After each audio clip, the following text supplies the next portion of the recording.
Welcome to this podcast, My Positive Birth, a little corner of the internet where I will be collecting positive stories from women birthing their babies across the UK. My name is Lisa. I'm a doula in southwest London. I have 3 children and 2 positive birth stories. I truly believe that we can all learn so much by listening to the positive stories of women and families who have gone before us.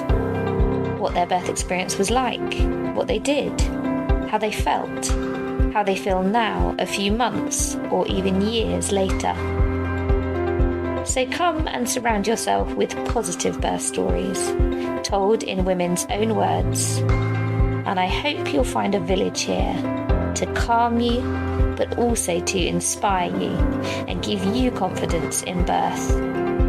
All women and babies deserve a positive birth experience. So let's get cracking on today's episode. Hi everyone, and welcome back to my podcast, My Positive Birth. Sorry, there's been a much longer break than I was planning, but as often is the case, life has got in the way. But I'm really excited to be joined by my good friend and doula colleague, Rebecca today. Hi, Rebecca. Hello. And I know a little bit of her story that she's going to tell us today, but not all of it by any means. So I'm really looking forward to hearing it. Rebecca, as always, do you mind just telling us a little bit about who you are and your family and what you do with your days? Of course. So obviously I'm Rebecca and Lisa and I are both doulas. So we have worked closely together over the last year or so. And I also live in London. I have 5 children who vary in age from 18 all the way down to 8. 1 girl and 4 boys. My daughter's just gone off to university, which is all sorts of feelings, as you can imagine. And I am settling into a household full of boys. So I actually, as you can imagine, had very, very different births. Some of them very quick, some of them a little bit longer, but all of them very memorable. But today I was going to talk a little bit about my 3rd birth, as that's the one that always feels like the one that I like to tell people around. So yeah, that's what I'm planning to do today. Yeah, perfect. Thank you. And I always like to just give you the floor, really. So tell us what you would like to about that pregnancy and that labour and that birth, and then I'll probably ask you some questions when you've finished. But yeah, we'd love to hear your story. Thank you. So yes, my 3rd child was. I had 3 children in the space of 4 years. I didn't wait around. And my 3rd child was very much planned and wanted for. This pregnancy, which disclaimer, I thought very much at the time that it was definitely my last baby. So it gave me a very different mindset right away. I felt like I wanted to experience everything that maybe I hadn't sort of experienced the first 2 times. I wanted to take advantage of all the things that I thought would connect me to my baby and just create lots of memories. So I did weekly belly photos, which at the time, so he's actually 14, my son. So at the time, there was digital photos, but there was not quite the same extent that we have these days. But I did weekly belly photos and tried to kind of have it at the same place at the same time and kind of created a little collage for myself, which was quite cute. And I even had my belly casted and put it on the wall for a while until it kind of got a bit withered and kind of the nails sort of started sagging and it came down eventually. But I really, really wanted to just appreciate the beauty of pregnancy and look after myself and be kind to myself.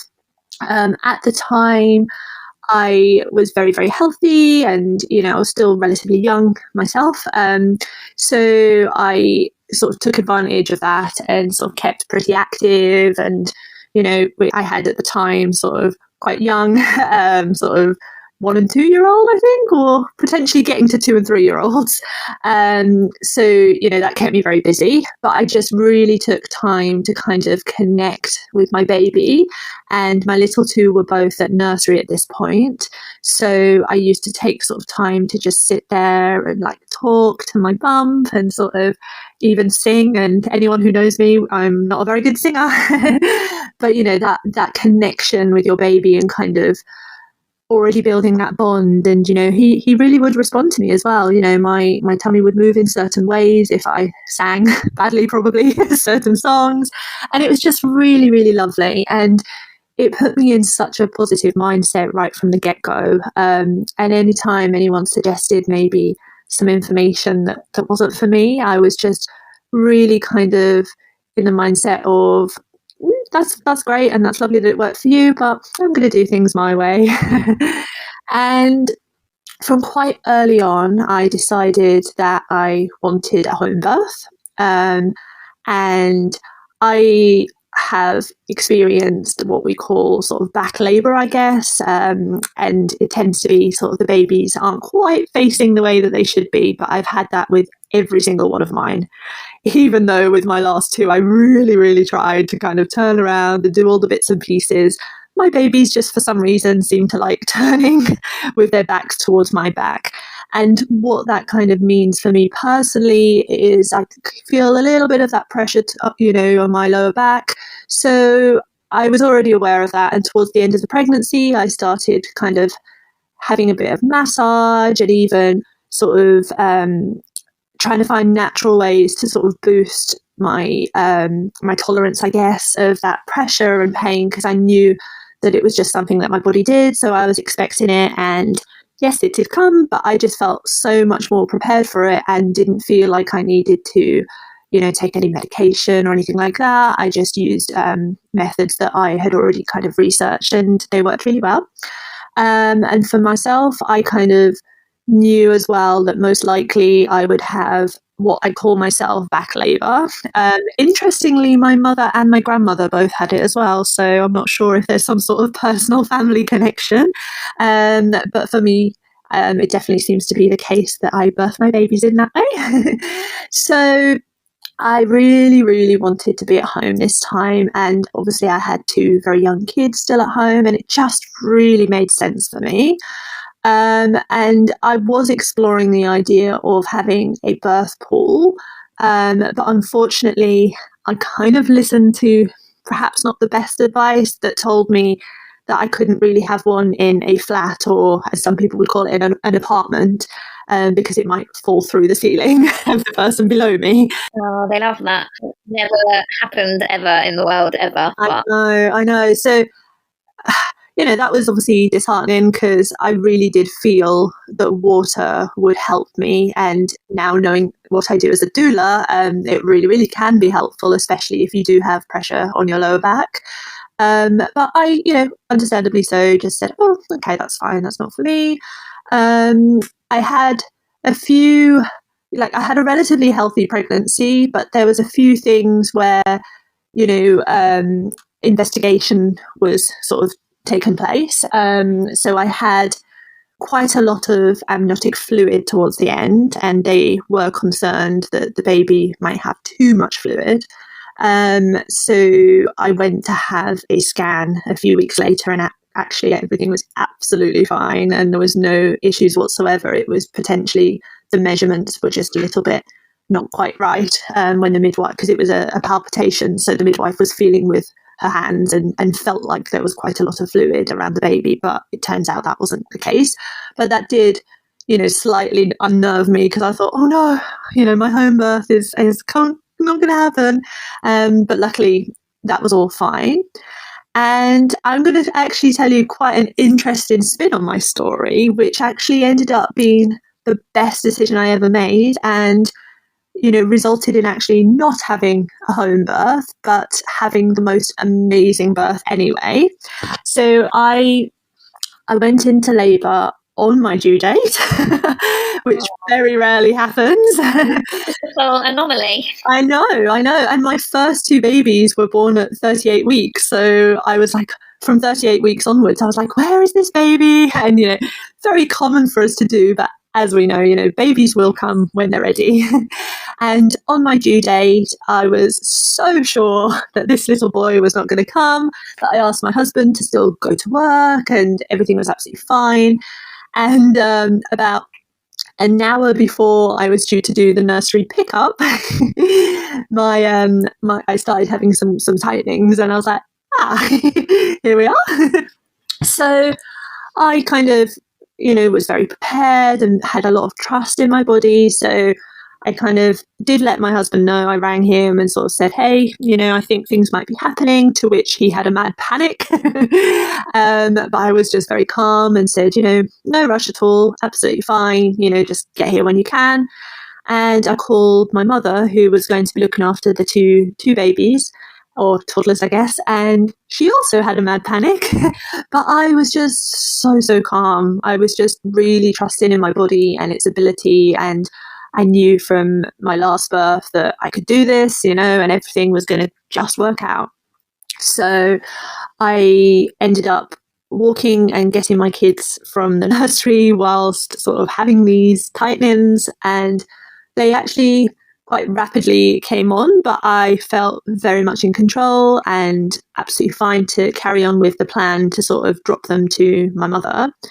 My mother actually lives sort of a 10-minute walk from my old flat. We've moved now, but my old flat. So it didn't make sense at all to really kind of try and sort of drive around or get a taxi or anything like that. So I actually, called my husband and I was like, I think I'll go to the chip shop and get them some fish and chips for dinner.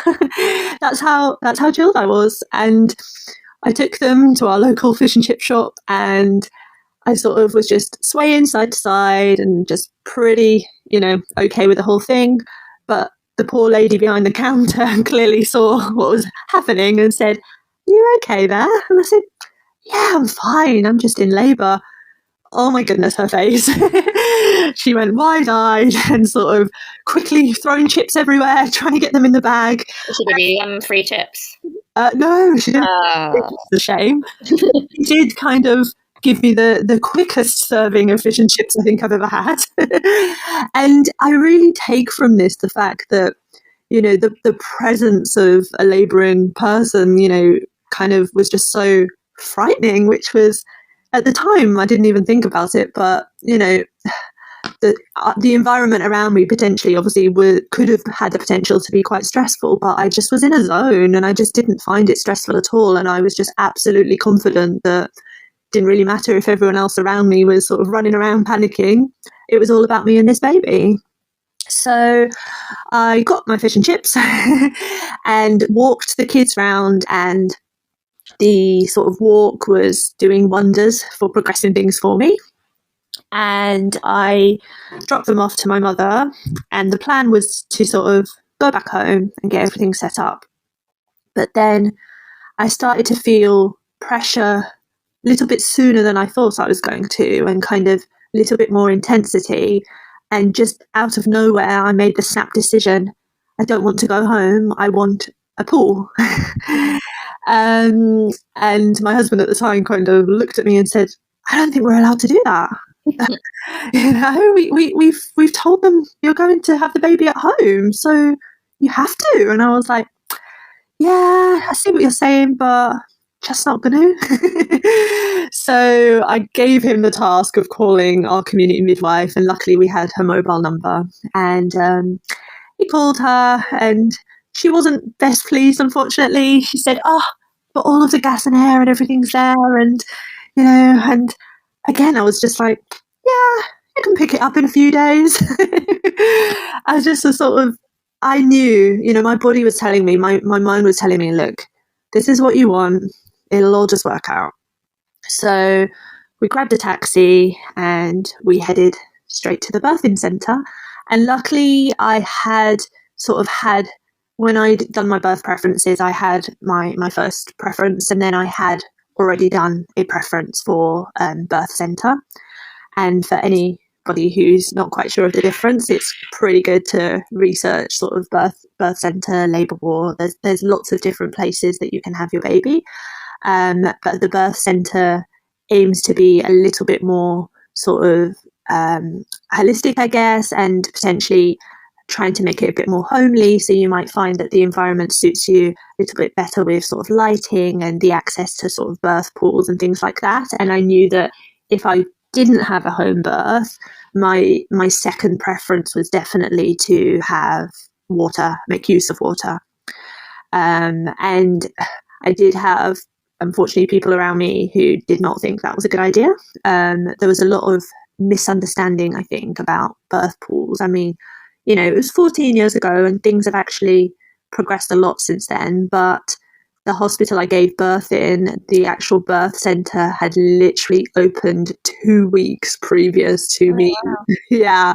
So I was one of the first to actually give birth in that room. So lucky me, it was all brand spanking new and everybody was all excited and there was a lot of positive energy in the room. So I got there and was greeted by really lovely midwives who were absolutely fine with the change of plan. We sat and had a little chat about things and kind of talked through what I might and might not like. And I was brought into the brand new birth suite.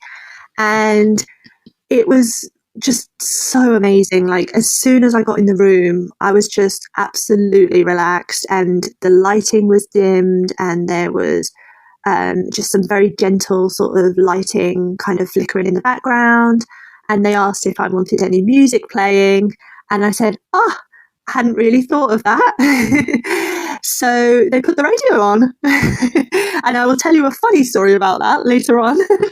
But they put the radio on and they just normalized everything. And it was amazing. They literally, you know, were like, so how are you, you know, and just having conversations and didn't pressurize me to have, you know, an examination straight away. I did want one because I wasn't really sure where I was at. And with my first birth, especially, I kind of went into a hospital and was very disappointed to hear that I was 1 centimeter. So again, feeling so much more positive, I was like, it doesn't really matter how far I am, but it just gives me some sort of information. I didn't even know really what I would do with that information, but it just gave me something. So they checked me, and by this point, I think it had been, I want to say maybe 2 hours since I actually started my contractions. So, you know, not very long at all, but it was third baby. And I believe they said I was around 4, but they could potentially push it to a 5. So I was incredibly happy with that, as you can imagine, because I just still felt so relaxed and so calm. And so they asked me if I wanted to get in the pool, and I said that I would probably prefer to just wait a little bit longer. So we put the radio on and I got on the ball and sort of just gently sort of swayed side to side and was just having a laugh with the midwives and just joking around and all sorts of things. And it just almost didn't even feel like I was in labour. So, you know, time for me at that point kind of just blurred. And before I knew it, sort of a couple more hours had passed and I started to feel things were intensifying. So I got into the pool and wow, it was just such an amazing experience. It was literally all the things I thought it was going to be. That pressure on my back just vanished. And I just was literally floating around and it felt like I was on a cloud or something. It was just like, and, you know, my husband could see from my face, he was like, oh, I guess that's good then. Oh, and I should also probably point out that at this point as well, I hadn't touched any pain relief at all, no gas and air or anything. And just for comparison, with my first birth, I had an epidural, and with my second birth, I was planning to have an epidural because I thought that's what was needed. But he was born in 2 hours, so I didn't really get the chance to. But, you know, looking back on it, and when I did a bit more research into my choices, I was sort of like, I don't need an epidural. Like, that's not a thing you have to do. You know, I was definitely not against epidurals. I found it, you know, really, really sort of useful with my first birth. But I just realized that there's choices and you can kind of pick what you want, and you can also change your mind, and that's absolutely fine too. So I was kind of really, really proud of myself. You know, I'd gone sort of 3.5, sort of 4 hours probably by this point, with not even a consideration of needing any pain relief. And looking back on it now, you know, I was instinctively, you know, changing to more comfortable positions. I was sort of swaying my hips side to side. I was just free movement, whatever was needed. I was just going with my body and just listening to what it was telling me. So yes, so I got into the pool, and as I say, it was really, really quite the experience.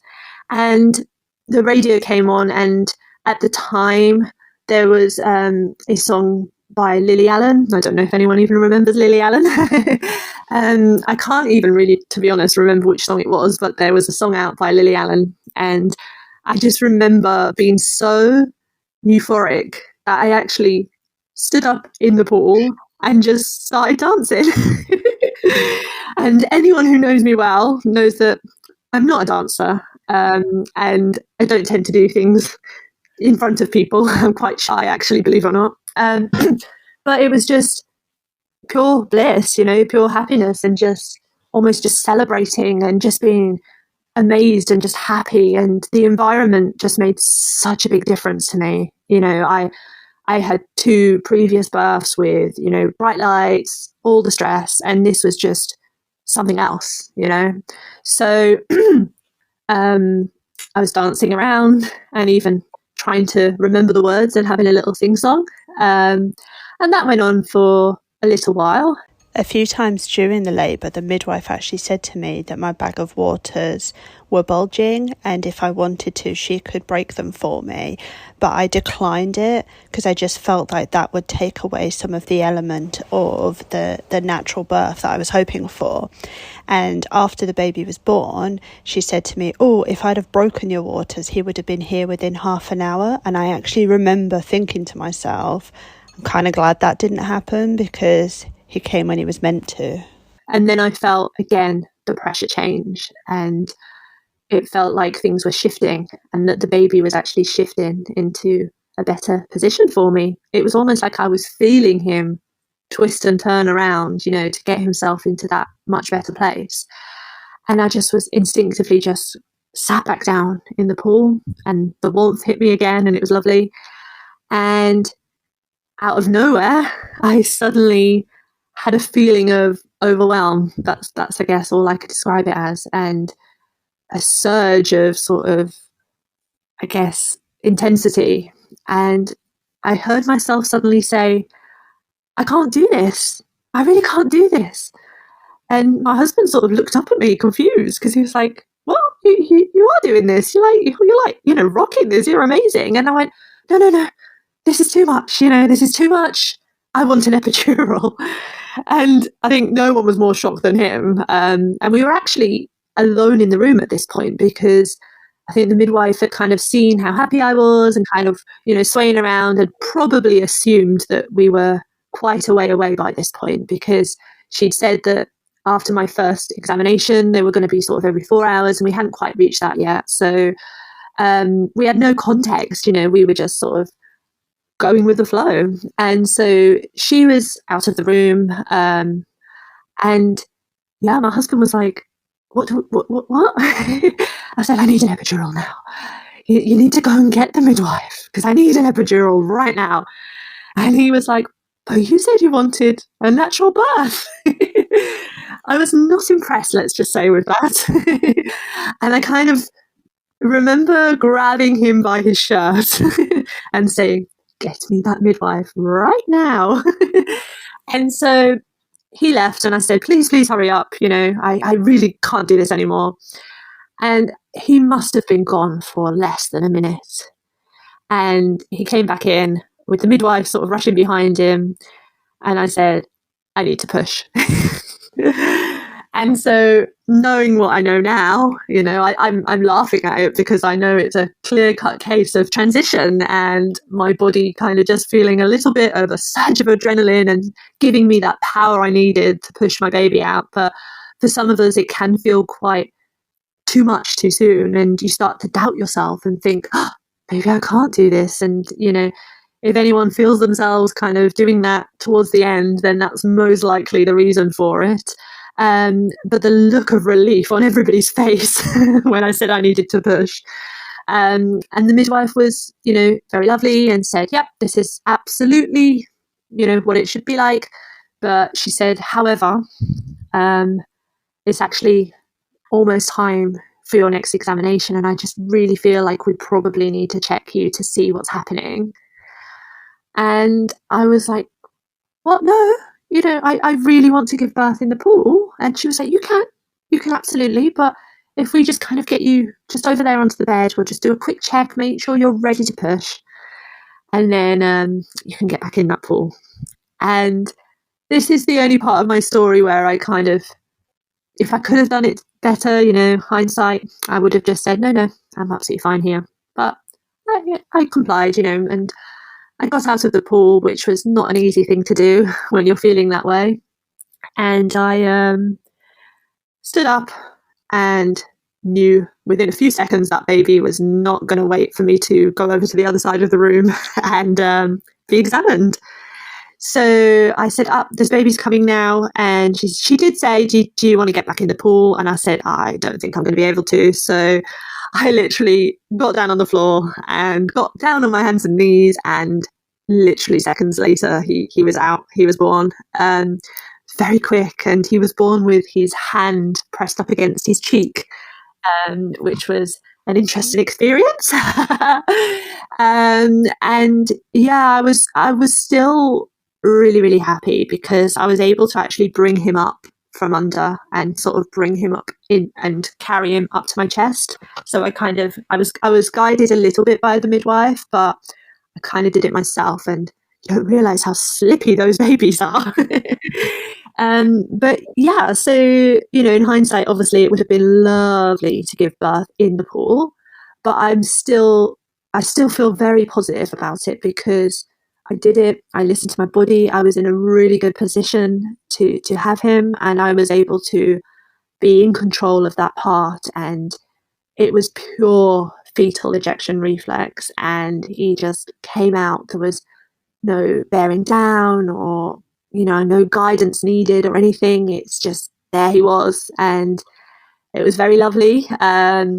But unfortunately, his cord was a little bit too short for. I wanted to kind of get myself into a better position, but we had to kind of wriggle around and find something that worked for me to kind of get that position. And I had no tears or grazes or anything. It was just pure body taking over, which was really, really lovely because my previous 2 births had been on my back and very much guided and, push, push, push and all of this. So just having the experience of my body just absolutely doing what it wanted to do. And, at the time I was, disappointed that I didn't get to birth in the pool, but I still got the birth that I planned, and I guess looking back, the pool was still 100% what I needed. It gave me that relief from the back pressure that I was having, and it gave me that euphoria.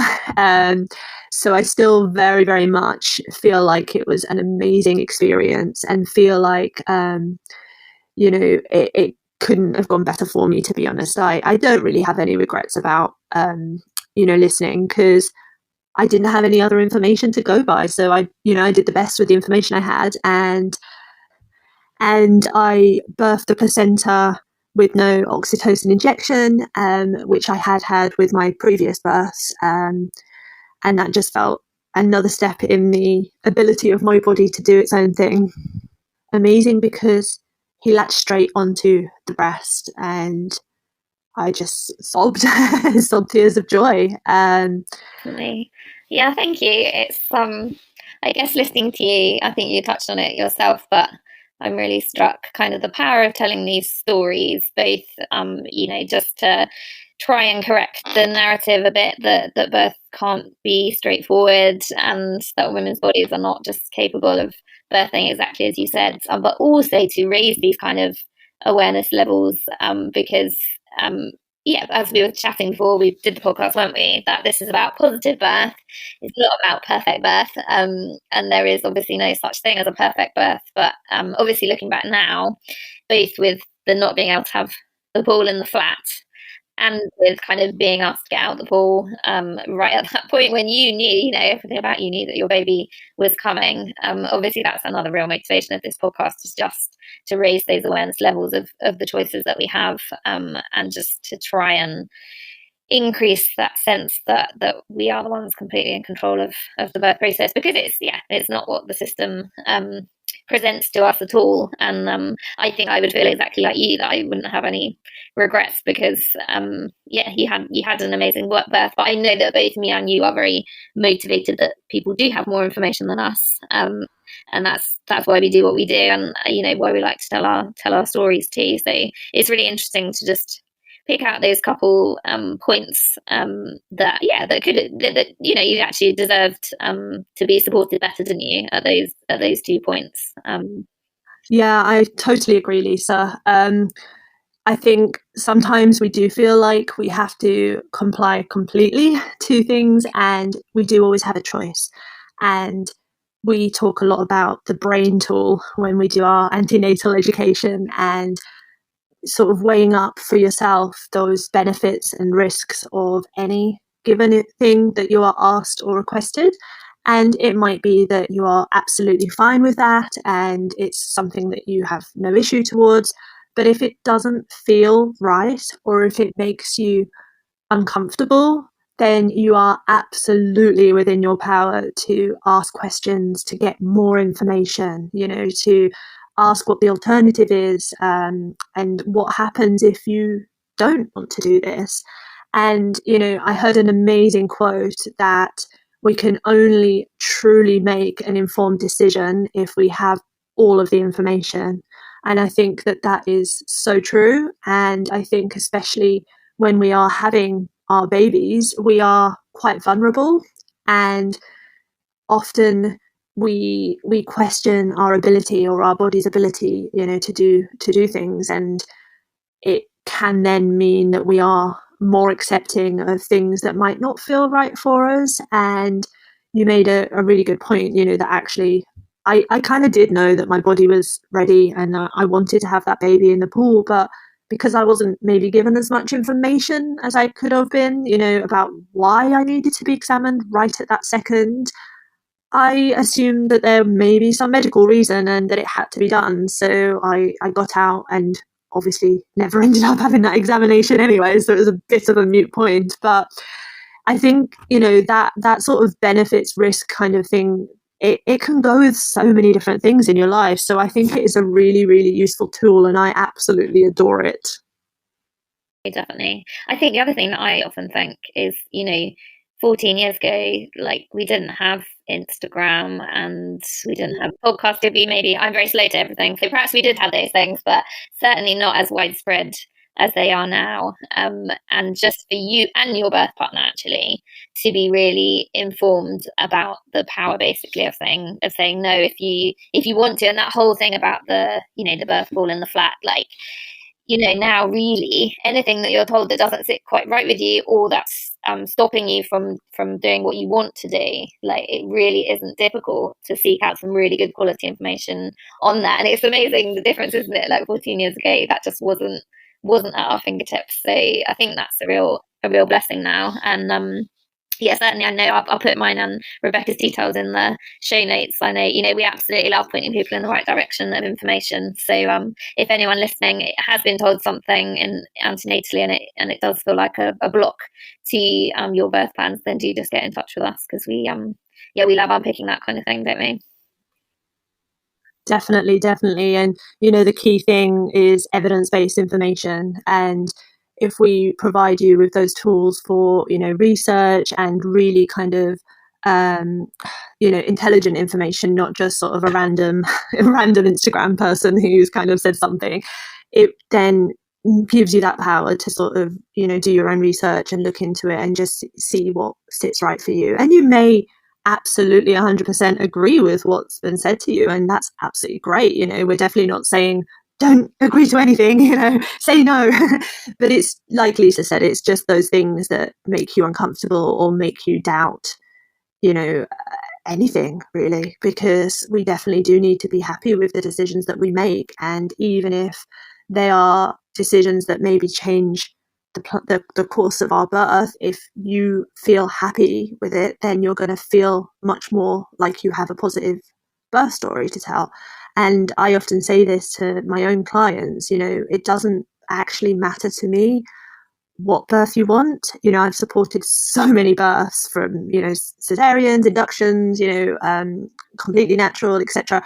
It's not actually about that. It's about how you feel, and how you feel you were spoken to, and how you were respected, and that you feel like you were making the choices that were best for you and your baby. We're not going to talk about your other births, but I think it's fair to say, isn't it, that you have experienced the flip side of that, certainly in terms of communication. And so I guess you really are living proof that the way that we're spoken to makes a huge difference. Mm-hmm, definitely. And it's something you will always remember as well. So it's important that you feel that it was done right.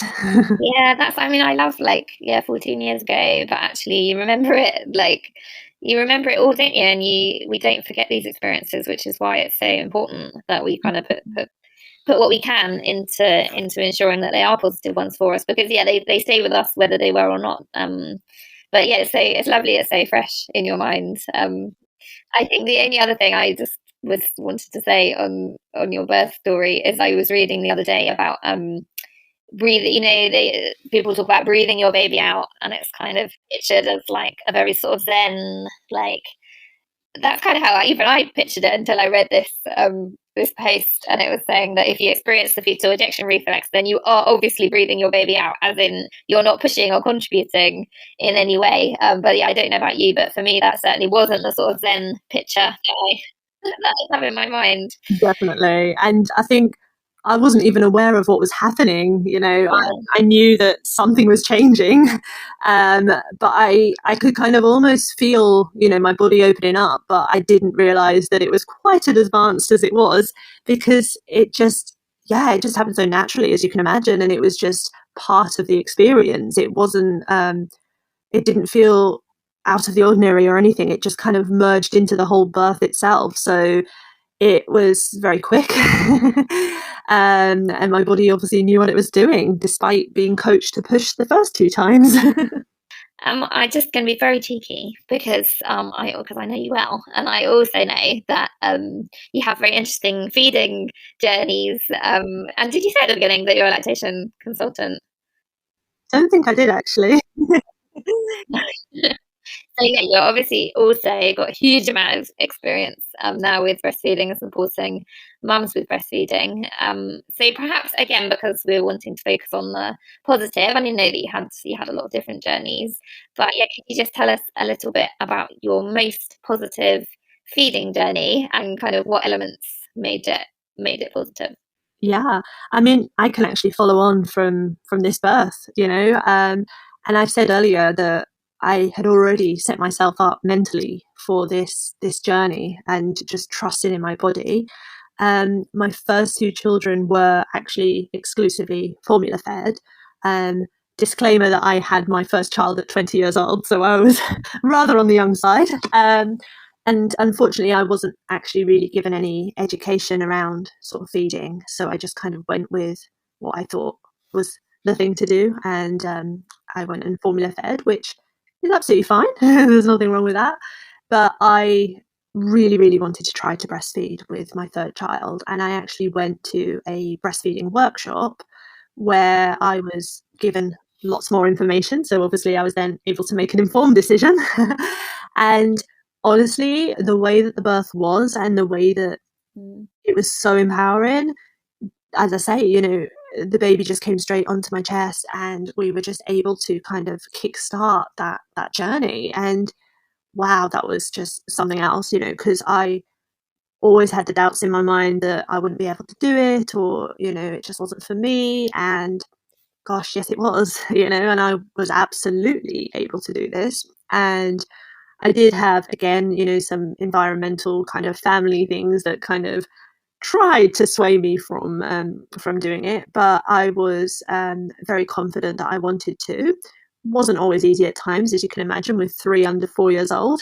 But I made it work, and I'm proud to say that I kept up sort of feeding him for kind of 9 months, which for me was a massive achievement, considering I hadn't even had a thought about doing that with my first 2. And I think that feeding journey, then gave me that power to kind of go on and feed my other children as well. So I would say it was a very, very pivotal moment for me to really, really trust in my body and trust my body to birth, and then also that it could feed my baby as well.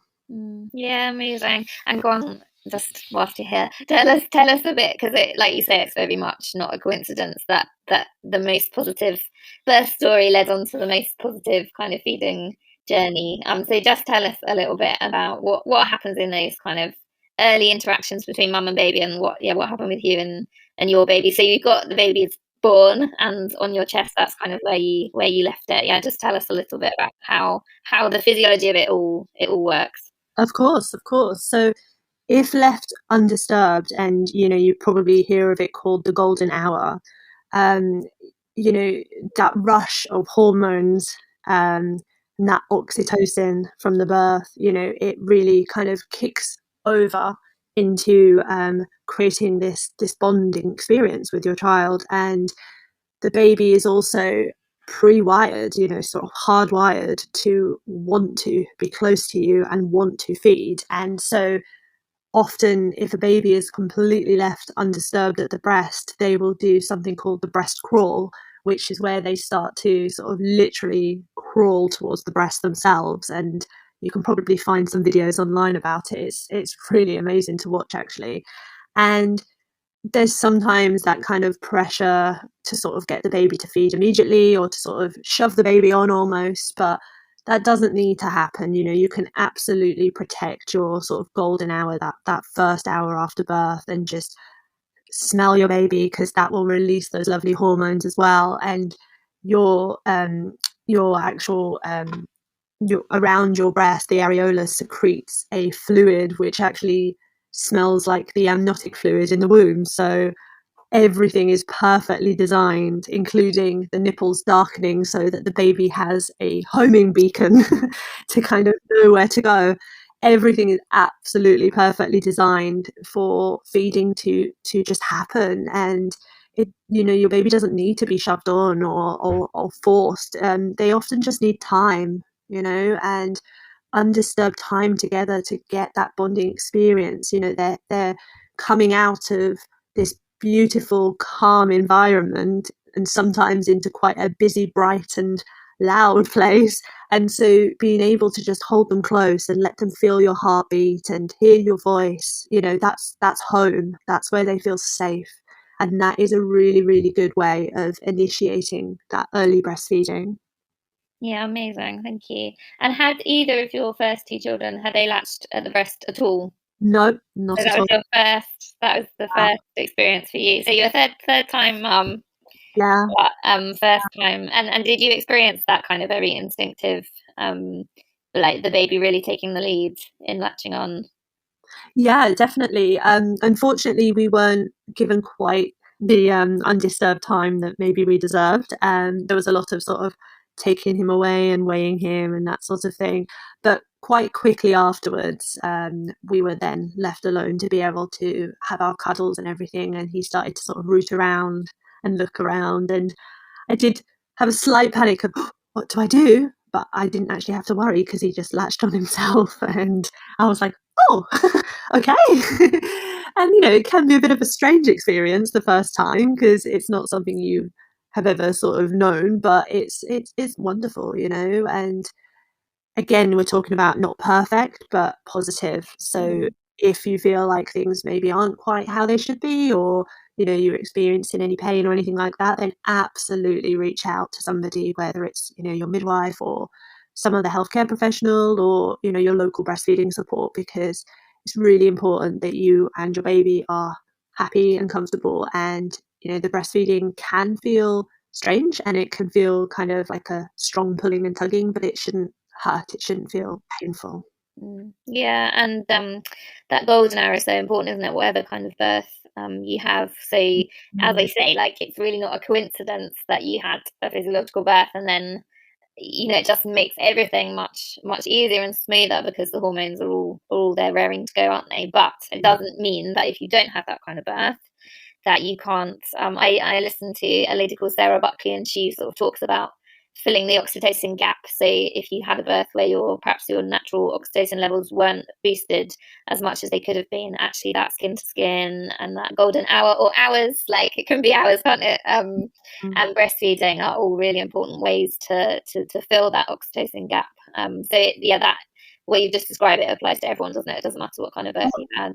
100%. And I mentioned earlier about those birth preferences, and kind of maybe even thinking about, having preference A, preference B, preference C even, and just, like you said, filling in those gaps and thinking, right, where can I get this? Where can I still do the skin to skin? Because most of the time, you are absolutely able to still have those cuddles. I've supported cesareans, as I'm sure you have, Lisa, where the baby comes straight to the chest, and we're able to have that first feed in the in the theatre. And so it's absolutely possible, regardless of whatever type of birth you have, to be able to get that going. Yeah, no, thank you. But it is obviously for women who would like to have a physiological birth, then it does all kind of help it slot into place, doesn't it? And that's why we're passionate about getting out the information out there to try and facilitate people in their choices in that.